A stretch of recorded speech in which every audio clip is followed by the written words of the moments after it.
Viongozi wa jamii ya Turkana katika kaunti ya Isiolo wamemkosoa mbunge wa Tigania Mashariki Mpuru Aburi, wakimshutumu kwa kutoa matamshi ya chuki na uchochezi dhidi ya jamii ya Turkana kuhusu uhalifu.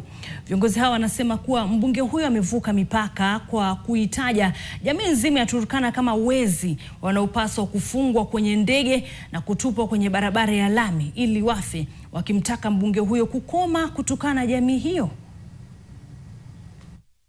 Mmoja tu nataka kumshukuru kwa sababu yeye, naomba kitu kimoja kwa Mburi Aburi arekebishe. Tigania hii iko na kabila zote. Tunataka hata hiyo basari ambayo anapeana afikishe hapa chini kwa Tigania hii ya chini. Usijaribu kutaja jamii ya Waturkana tena. Na kama utataja jamii ya Waturkana tena, tutapambana mahali tunaelekea sasa. Hatuwezi kubaliana. Tutakuheshimu, ukituheshimu. Ukikosa adabu, tutakukosea adabu mahali popote.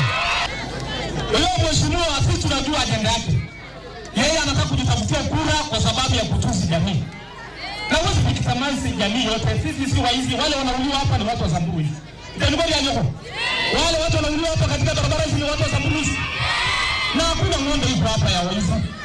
Sisi kama kuna mwizi mmoja sisi tulipeana na tunasema sisi hatufichi mwizi.